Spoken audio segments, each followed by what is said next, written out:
cleared, seeded, and grassed, keep the trees so they can be kept. People come with their blankets or lawn chairs.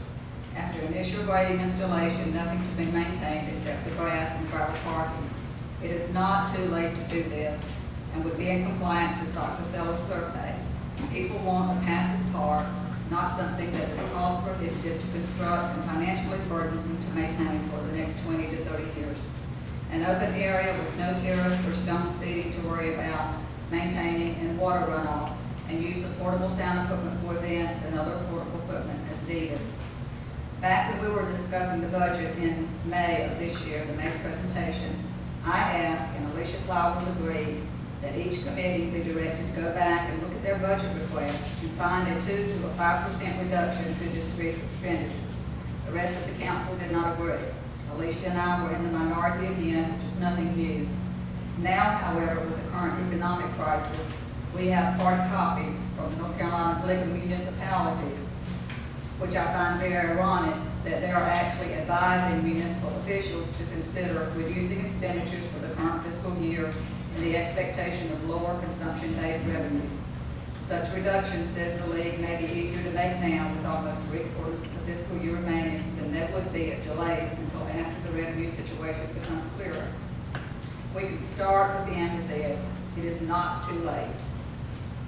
It's budgeted for almost $1 million. The grant covers up to half of that. If the town doesn't build it, you don't need the grant, and you won't be passing along a perpetual maintenance burden each year, and something which the people as a whole do not support. In the August 6, 2002 Summerfield Parks Master Plan Report, architect Mark Robinson and Associates, and this is quote, alerted those present on the steering committee, which included Councilman Mark Brown, Bob Williams, then Councilwoman Jane Doggett, and subsequently elected Councilman Michael Stewart.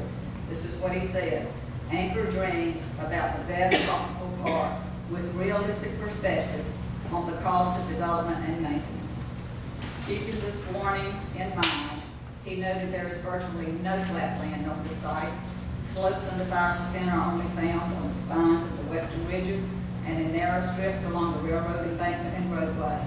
Most of the site is moderately to very steep, with slopes of 5 to 10% on ridges north and east of the pond, slopes of 10 to 20% around the lake and minor stream valley, and are very steep slopes, greater than 20%, along streams in many areas.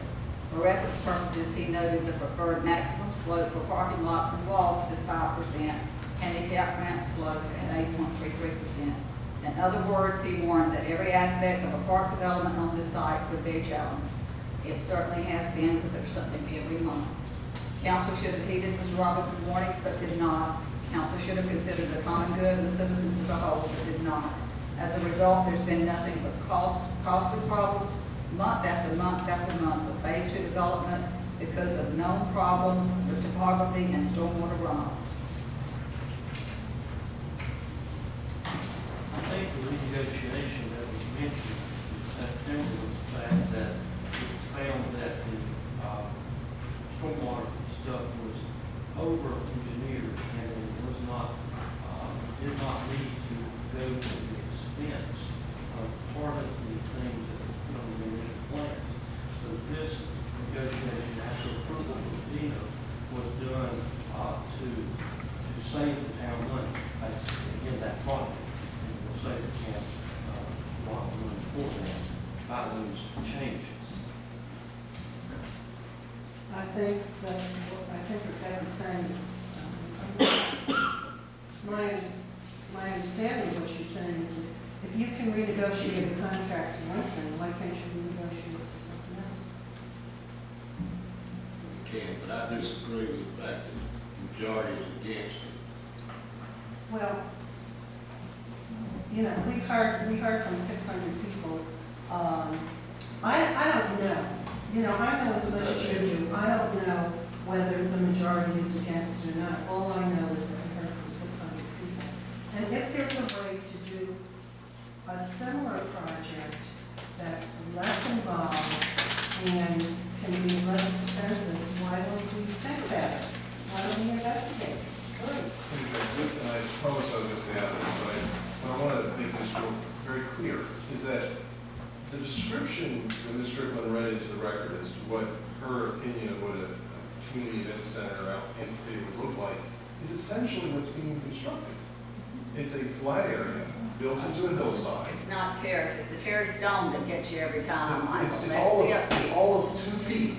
It's all of 2 feet to help create the slope, the protected slope. Now, anytime you have construction, we have strict watershed ordinances, we have state watershed ordinances we have to follow. The reality is that in order to build anything, pretty much, you have to put in watershed devices. Most of the ones that were built for this site are temporary. Unfortunately, they still have to go in. So they did have to remove trees to do that. The site itself was selected by Mr. Robinson as a site that was really good for this type of use because it already had an embankment to work off of. It's going to be a grassed area. The stage is concrete, which is pretty much impervious as far as long-term maintenance issues. There's some concrete in it, and there's stone block, the same type of stone block that's used in the playground for the planter. It does not have a sound system built in. Any sound system would have to be brought in and plugged up to electricity, just like anywhere else. The lighting is there only for the event purposes and would not be on all the time, unlike the lights that are here. The parking that's provided on that side of the development is specific, I will say, is specific to that amphitheater because we need handicap parking. To provide a public facility like that, you do have to have handicap parking. The restroom building is there because that's where the playground is. That's where the amphitheater is. Would you need the same size restroom? I don't know if you need the same size restroom.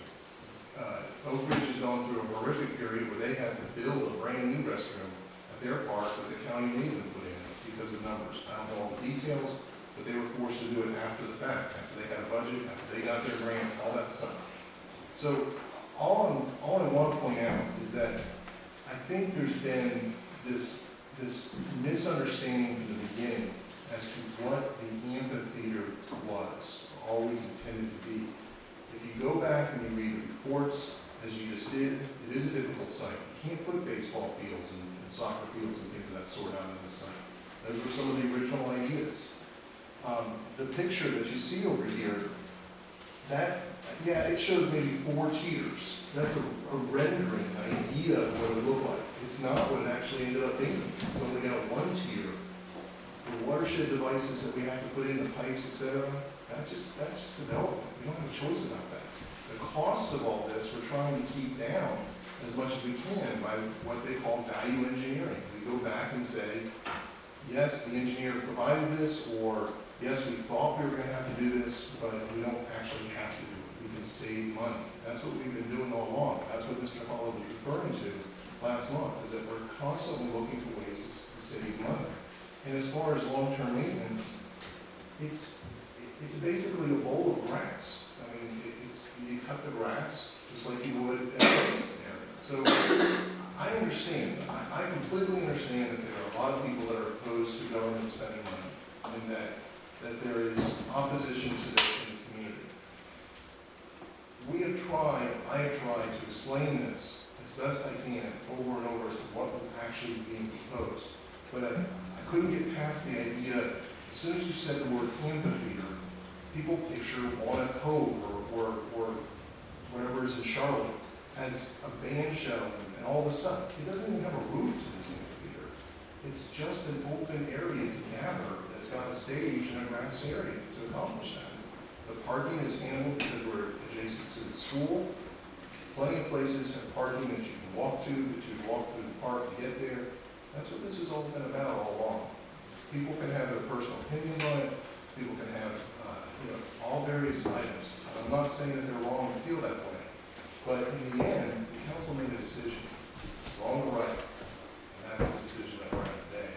Yes, we could maybe go back, do some, but our attorney will tell us that, trying to get rid of a substantial portion of this contract, I think would put us in danger of a breach of contract.